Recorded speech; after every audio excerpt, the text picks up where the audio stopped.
At 5:41 local time, the first sonar return does not simply look unusual. It looks wrong. Not weak, not drifting. Wrong. Inside the operations center, one operator leans closer to his screen as a sharp metallic signal appears along the lower edge of the display. It is too clean to be natural rock, too still to be old wreckage, and too perfectly placed for a shipping lane this narrow. 12 seconds later, a second return appears. Then a third. Same depth range. Same spacing. Same silence. On the bridge, the order comes down calmly, which somehow makes it feel even heavier. Reduce speed to 5 knots. The deck beneath the watch team changes tone as the ship slowly loses momentum. Outside, the sea is flat, gray-blue, and almost calm enough to seem harmless. No smoke on the horizon, no fast boats cutting through the water, no aircraft overhead, just open ocean, and one American naval ship suddenly moving as if the water ahead can no longer be trusted. Back in the operations center, the sonar supervisor marks the contacts and calls for a fresh sweep. The display answers with more metal. One line of returns becomes 2, then 3. This is not random clutter, not drifting debris. These are fixed objects below the keel line, each one sitting in the water with a kind of disciplined spacing that nature does not create by accident. A mine warfare officer is already crossing the compartment before anyone says the word aloud. He says it anyway. Possible underwater hazard field. No one repeats it. No one has to. The tactical screen updates. Red marks begin to appear along the ship's projected path. The navigator recalculates safe water in real time, but the route keeps shrinking. 500 yards of uncertainty becomes 300, then less. Helm, steady up. Hold this course. The captain does not raise his voice. He does not need to. Every person in the room understands the problem at once. A modern naval ship can answer threats from the air, the surface, and below. But hidden underwater devices do not care how advanced your radar is. They wait in silence. They let the ship come to them. At 0544, the embarked MH-60 is ordered into immediate launch. On the flight deck, the helicopter crew moves fast through rotor wash and salt spray as the tie-downs are released. The blades begin to turn, and the sound cuts through the morning like a blade through metal. Below them, sailors secure every loose item on deck, while the ship holds just above steerage way. No one wants extra vibration, no one wants a sudden burst of thrust, not now. Inside the operations center, the sonar team widens the search arc. The picture gets worse. Returns now stretch off the port bow and the starboard quarter. Too many to be dismissed as one isolated patch. Whatever is down there is broad, layered, and organized. One operator lays the contacts over the channel geometry, another brings up depth data. Slowly, the shapes begin forming a pattern that makes the room go quiet. There is a gap ahead. A narrow one. Too narrow. "Captain," the mine warfare officer says, eyes locked on the screen. "That lane looks deliberate." The MH-60 lifts off at 0547 and banks low over the water, staying outside the ship's disturbed wake. Its sensors begin sending live imagery back to the operations center. From above, the sea reveals almost nothing. A few faint color changes. A few subtle surface irregularities where the current bends around something hidden below. Not enough for a civilian to notice, more than enough for sailors trained to distrust calm water. Then the ship's unmanned surface craft is brought online. It is lowered carefully, almost gently, into the water and sent ahead of the formation like a probe. Its purpose is simple: go where the ship cannot afford to guess. Behind the lead vessel, the rest of the American formation begins to bunch up. Distances open, compress, then open again as each captain faces the same impossible balance.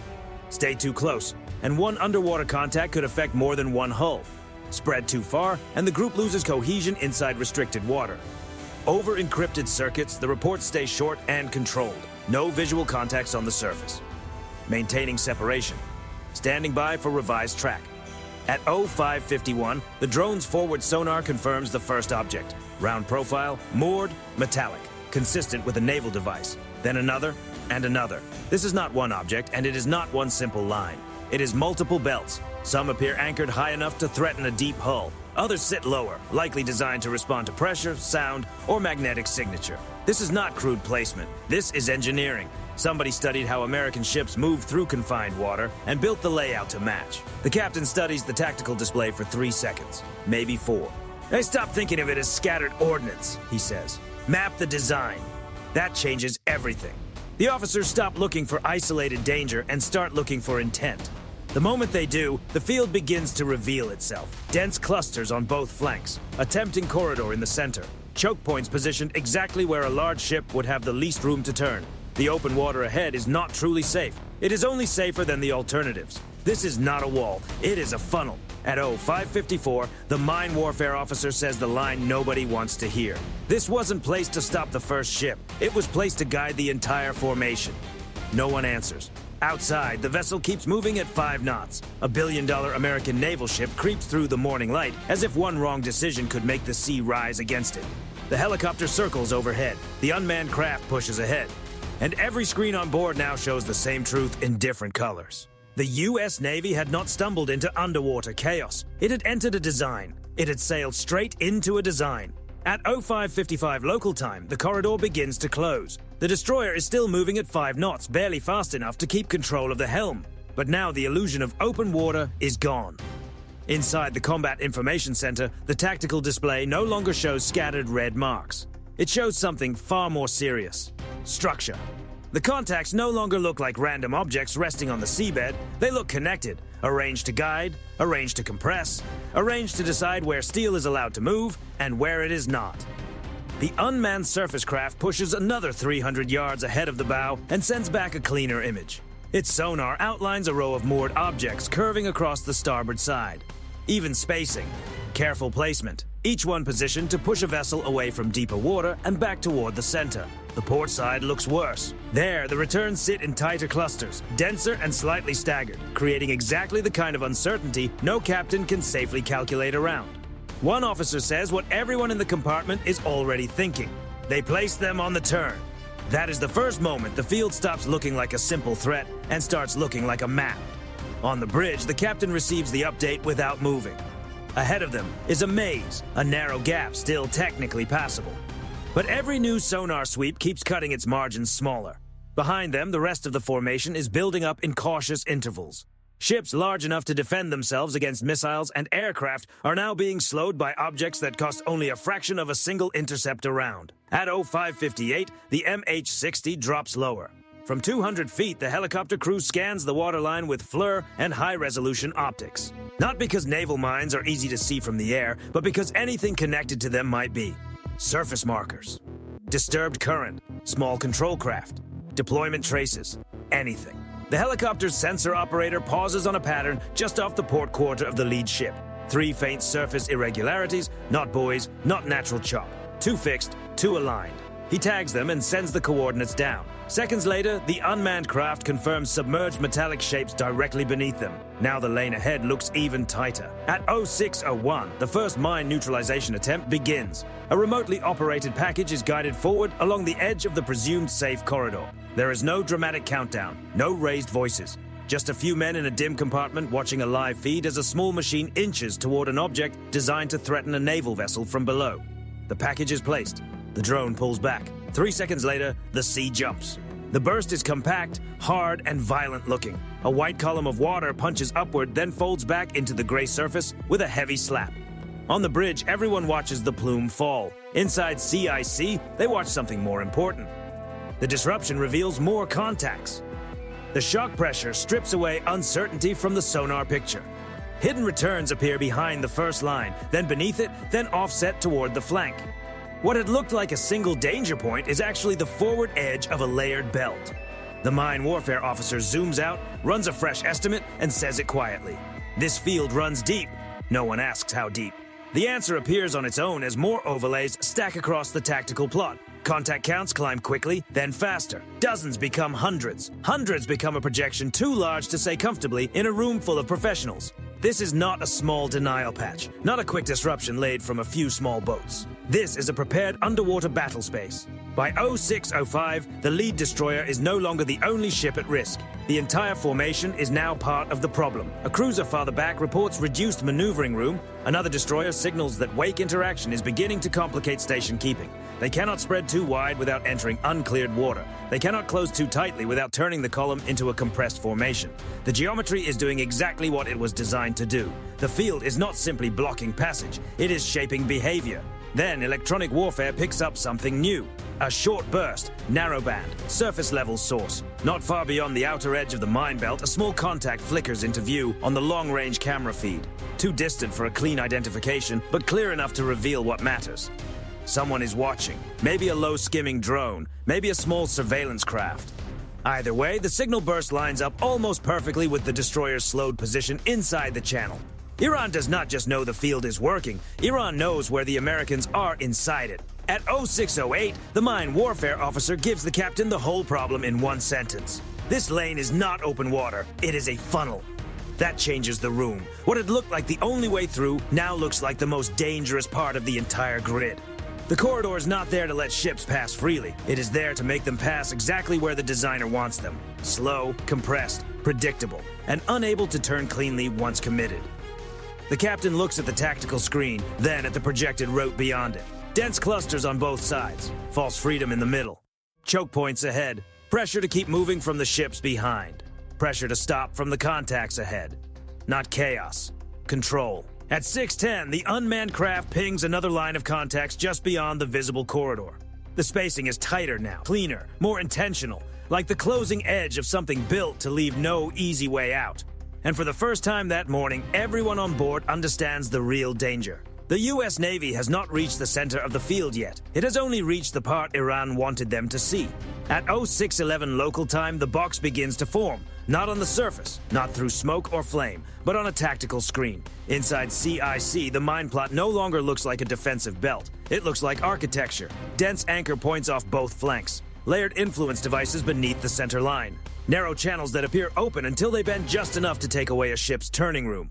What the American formation had treated as a tight transit lane now reads as something far more deliberate. A funnel, and a funnel has only one purpose. It forces movement into someone else's geometry. The lead destroyer holds 5 knots, bow steady, wake almost unnaturally small. Ahead of it, the unmanned surface craft continues crawling into the corridor, feeding sonar returns back one clean line at a time. Every few seconds, the data adds another piece to the same grim conclusion. The center passage is real, but only in the most technical sense. It is not safe water, it is controlled water. Water designed to keep a large combatant moving just long enough, just straight enough, and just predictably enough to become exposed. On the bridge, nobody speaks unless they have to. The captain studies the range marks and asks the only question that matters. How much room do I have if I need to turn hard? The answer comes back almost immediately. Not enough, sir. That is the moment the problem changes. Until now, the danger had been the field itself, a sudden activation, damage below the waterline, a ship left powerless in the channel. But a disabled ship is only one kind of loss. A trapped ship is worse. A trapped formation is worse than that. At 0614, the drone enters the narrowest part of the visible corridor. Its sonar begins painting heavier objects farther ahead, deeper and more evenly spaced than the earlier belts. These are not the loose edges of the field. These are the internal control points. The places where a capital ship or destroyer-sized hull would lose the space to maneuver cleanly without exposing itself to the flanks. One officer overlays the probable turning radius for the ships behind. The result is immediate and harsh. If the lead ship pushes deeper, the vessels behind it will be committed before anyone can undo the geometry. If it stops too long, the column compresses. If it tries to back out, it must do so blind through water that is already restricted. The mine warfare officer does not soften the assessment. Another 1,000 yards and we're inside the box. At 6:16, the first surface complication appears. Long-range radar picks up multiple fast contacts near the edge of detection. Small, low, intermittent in the sea clutter. Not close enough for a clear response, not close enough for a certain identification. But their spacing is wrong for fishing traffic and too coordinated to feel accidental. Electro-optical zoom confirms wakes. At least 4, maybe more. Running parallel, not closing in. Watching. That is what makes it worse. They are not moving against the formation. Not yet. They do not need to. Their presence alone forces the American crews to split focus between the surface above and the hidden field below. Every watchstander in CIC now has 2 problems to track at once. One visible, one submerged, one moving, one waiting. And that is exactly how a trap works. It makes you defend in 2 directions while making progress in neither. At 0618, the MH-60 tightens its orbit overhead. Its sensor package sweeps the fast contacts, then drops back over the mine corridor. The helicopter crew is not hunting anything right now. It is preserving awareness. The last thing anyone wants is to clear one narrow path through the field only to discover that the approach lanes around it are being watched by surface craft or coastal observers feeding data farther inland. Then the underwater picture gets worse again. The unmanned craft sends back a new cluster of returns, this time directly beneath what had seemed to be the cleanest stretch of the center passage. Influence signatures, not moored spheres, more sophisticated than that. Larger casings set lower in the water column, almost certainly designed to react to pressure change, magnetic field, or acoustic profile. The kind of device that does not need a ship to touch it. It only needs the ship to pass close enough. One of the younger operators mutters under his breath. They built a false lane. No one corrects him, because he is right. The corridor was never meant to be trusted. It was meant to be chosen. At 0621, a sudden pressure wave rolls across the forward drone feed. Not a major event, not a direct contact, but close enough to distort the camera and send static through the telemetry. The drone lurches, stabilizes, then loses one of its forward sensors. Something in the field has shifted, reacted nearby, or responded to the earlier neutralization farther back. Whatever the cause, the message is clear. These are not isolated pieces of hardware. They are connected. Pressure, shock, and proximity may be linked across different sections of the network. The captain hears the report and gives one word: freeze. No ship advances, no ship turns, no one improvises. For 10 seconds, a U.S. Navy formation sits at the mouth of a mine funnel, while the morning sea remains flat enough to look almost peaceful. Then the intelligence team inside CIC begins pulling the full picture together. The layered belts, the false corridor, the shrinking turn radius, the surface contacts holding just outside response range. The internal trigger points placed exactly where larger hulls would lose room to maneuver. This was never just about damaging the first American ship that entered the field. It was about holding the entire formation in place. Let the field take away mobility. Let the trapped water do the rest. At 0624, the mine warfare officer leans over the tactical display and traces a line through the corridor with one finger. If they can keep us here, he says, they do not need perfect follow-on shots. They just need time. That lands harder than anything so far, because now the minefield is no longer just an obstacle to clear. It is a battle space shaped for whatever comes next. Fast boats, coastal launchers, drones, maybe submarines waiting outside the lane, maybe nothing immediate at all. Just enough pressure to keep the formation pinned while its options disappear one by one. On the bridge, the captain looks at the screen, then out across the water, then back down again. He does not order a push forward. He does not order a retreat. He gives an order colder than either. Rebuild the field. Find the logic. And in that moment, the U.S. Navy stops trying to force its way through the trap. It starts preparing to turn the trap against itself. At 0625 local time, the destroyer stops treating the minefield like clutter and starts treating it like doctrine. Inside CIC, the tactical display is no longer just a board of threats. It is a blueprint. Red marks are grouped by depth, trigger type, and spacing.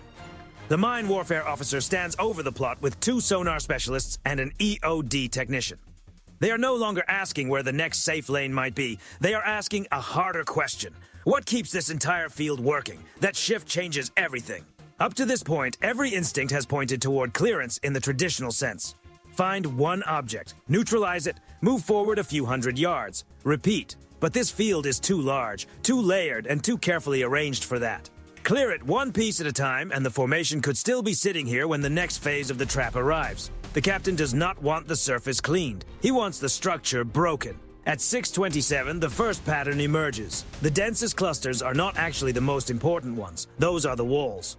What matters more are the hinge points, the smaller pockets placed exactly where a ship's natural reaction would be to adjust course, add power, or widen its turn. Those pockets hold the geometry together. Remove enough of them in the right sequence, and the false corridor begins to lose its shape. The field stops guiding. The trap stops steering. One of the sonar operators circles 3 nodes on the plot. These are not here to stop us first, he says. They are here to keep us committed. That is the center of it. The corridor ahead is not a passage. It is a behavior channel, a pressure funnel, a place designed to make large ships choose predictably, then keep choosing until they are too deep to back out cleanly. Break the hinge points, and the funnel becomes just another dangerous patch of water. Still serious, still unforgiving, but no longer controlled by the side that placed it. At 0630, the MH-60 shifts from surveillance to marking support. Flying low and steady over the outer edge of the field, the helicopter crew begins laying reference points tied to real-time drone sonar returns. No flares, no show of force. Just tight turns, exact coordinates, and a live picture feeding straight back to the destroyer. Below, the unmanned surface craft moves sideways instead of forward for the first time that morning, tracing the edge of one hinge cluster and confirming what CIC now suspects. The trigger network is asymmetrical. The field was designed around how an American formation was expected to enter, not around how the force that placed it might have to move through it later. That means the map in Iranian hands is useful only as long as the geometry remains intact. At 0633, the EOD team carries out the first controlled disruption. Not the biggest node, not the closest one, the right one. A small charge is guided into position against a device sitting just off the apparent center line of the false lane. The drone pulls back. The sea rises with a dull, underwater thump. White water rolls up, then collapses back into the gray surface. Sonar clears. For 3 seconds, the picture looks messier. Then it becomes clearer. The line of usable water ahead is no longer centered. The corridor has shifted. A secondary cluster lights up to port, exposed by the changed pressure pattern and stripped of the illusion that had hidden it before. The false lane is beginning to lose its shape. No one on board celebrates. They are too busy watching the trap deform in real time. At 0635, a second disruption charge goes out. This time, the target is one of the deeper influence devices holding the inner bend of the funnel together. The effect is immediate. Several nearby signatures shift on sonar as if the assumptions behind their placement have suddenly been broken. They have not disappeared. They have not all been activated, but their tactical value has changed, and that is enough. The captain leans closer to the plot. Again. The next 15 minutes are not loud. They are exact. 3 more controlled disruptions follow. 2 along the inner hinge, 1 against a staggered control point that had been forcing any deep draft vessel to hold its turn just a fraction longer than normal. Each underwater shock does less visible damage than a major strike, but it does something far more important. It damages the plan. Piece by piece, the false corridor begins to unravel. The clean central route becomes visibly unreliable. The underwater belts are still there, still dangerous, still waiting beneath the surface. But the logic that made them work as a steering system is starting to break apart. At 0641, the fast surface contacts outside the field change behavior. Radar shows one of them slowing shop. Another turns away from the area it had been tracking. Long-range optics catch a sudden burst of spray as one craft cuts speed harder than expected, like its crew no longer trusts the water ahead. They are not moving away because they are being chased. They are moving away because the route they expected to use no longer belongs to them. Iran placed thousands of mines to shape American movement. Now the Americans are using those same waters to take away Iranian confidence. That is the reversal. The U.S. Navy does not need to clear the entire field to win this moment. It only needs to break the designer's control over it. Once the original geometry becomes unreliable, every fast craft, support vessel, and observer on the Iranian side faces a new problem. They can no longer be certain where the safe approaches are. They can no longer depend on American ships being held exactly where planned. The trap has not vanished. It has changed hands. At 0644, CIC identifies a narrow lane opening along the outer edge of an area that had previously looked too dense to trust. It is not a gift. It is not luck. It is a route created by pulling apart the assumptions that held the funnel together. The passage is thinner than anyone would like, but unlike the corridor ahead, it is not serving someone else's plan. The captain makes the decision immediately. Bring us 2 degrees port. Minimum rudder. Hold 5 knots. The helmsman repeats the order. The ship responds slowly, carefully, like a blade turning inside a lock. Above, the MH-60 shadows the movement. Ahead, the unmanned surface craft verifies each yard. Behind them, the rest of the formation waits on the lead ship's motion. Every bridge team watching the same truth from a different angle. For the first time that morning, the U.S. Navy is no longer reacting inside Iran's trap. It is moving through a lane of its own making. And beyond the underwater belts, the small Iranian craft that had been circling the edges now face a problem their side did not plan for. The water they trusted is no longer trustworthy. At 0645 local time, the first American hull begins to slip out of the trap. Not fast, not dramatically, just a few degrees of port rudder, 5 knots of careful thrust, and a billion-dollar warship easing into a lane that did not exist 30 minutes earlier. On the bridge, nobody mistakes that for safety. The field is still there. The belts still sit below the keel line. Influence triggers still wait in the cold water on both sides. But the geometry has changed, and in this moment, geometry matters more than speed. Ahead of the bow, the unmanned surface craft checks each stretch of water before the destroyer enters it. 10 yards. Pause. Another 10. The MH-60 circles overhead with its sensors pointed down, feeding live imagery and coordinates back into CIC. Every move is checked twice before the ship commits once. Behind the lead vessel, the rest of the formation holds exact spacing. No crowding, no rushed turns, no wasted radio calls. This is what discipline looks like when one wrong correction can put an entire ship at risk. At 0648, the new lane stabilizes. It is narrow, imperfect, and still dangerous. But unlike the false corridor ahead, it is no longer built around Iranian control. The hinge points are broken. The steering pattern is gone. The underwater belts still threaten the ships, but they no longer decide how those ships must move. That single change breaks the logic of the entire trap. Inside CIC, a surface tracking operator calls out the fast contacts again. The small craft that had been pacing the outer edge of the field are no longer holding a clean parallel screen. One has fallen farther back. Another is circling wide, uncertain. A third appears to test an approach angle, then abandons it almost immediately. Their problem is clear now. The water they expected to exploit has become unreliable. The Americans are no longer compressed inside the intended funnel. The timing window for any follow-on pressure is collapsing. Iran has not lost its minds. It has lost control of what the field was supposed to accomplish. At 0651, the lead destroyer clears the most dangerous bend and enters a stretch of water wide enough to regain limited maneuvering room. It is not freedom, not yet, but it is enough. Enough to turn. Enough to build speed if forced. Enough to stop being a fixed answer to someone else's tactical question.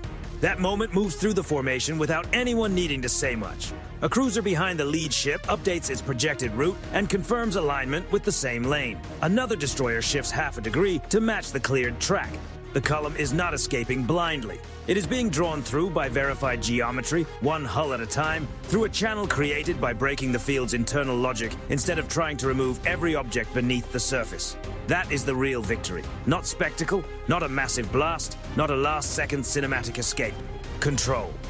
At 0655, electronic warfare reports a change in Iranian emissions. Short bursts, less regular, less confident. Whatever surveillance chain had been tracking the American formation's slow compression is now trying to rebuild its picture inside a battlespace that no longer behaves the way it was designed to. The Americans are moving, but not where the original map expected them to move. The corridor that once looked safe is now tactically useless. The outer approaches Iranian craft may have trusted are now uncertain. A field placed to hold the U.S. Navy in position has become a field that complicates Iranian movement just as much as American transit. That is the trap turning fully inward. At 0658, the captain receives confirmation that the second major hull in the line has entered the new lane successfully. He gives no speech. He does not need to. Maintain sequence. No deviations. The words are simple, but every sailor on board understands what they mean. Keep the spacing. Keep the discipline.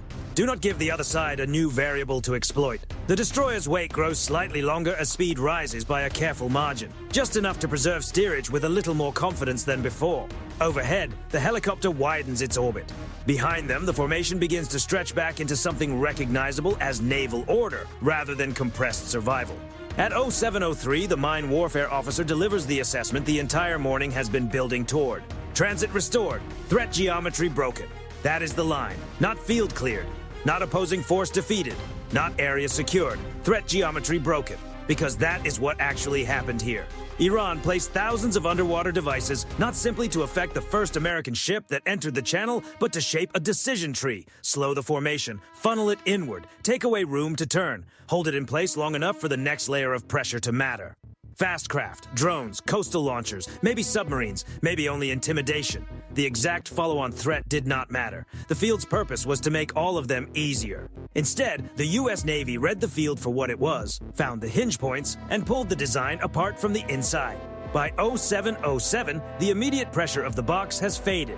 The formation is not fully clear yet, but it is no longer trapped inside the geometry Iran built. And that means the operational setback on the Iranian side goes far beyond a few disrupted nodes. They have exposed their method, their placement logic, their preferred choke angles, their assumptions about how American ships would move under pressure. Thousands of underwater devices were supposed to hide those answers beneath the water. Instead, they revealed them. The sea ahead opens by degrees, not miles. The first destroyer moves into cleaner water. The second follows. The others align behind it. No cheering, no dramatic release. Just the cold professionalism of sailors who know they came within a narrow margin of being held in place inside dangerous water, and know exactly why they were not. Iran thought thousands of underwater mines would corner the U.S. Navy. Instead, the U.S. Navy turned the entire field into the most dangerous trap Iran had built for itself.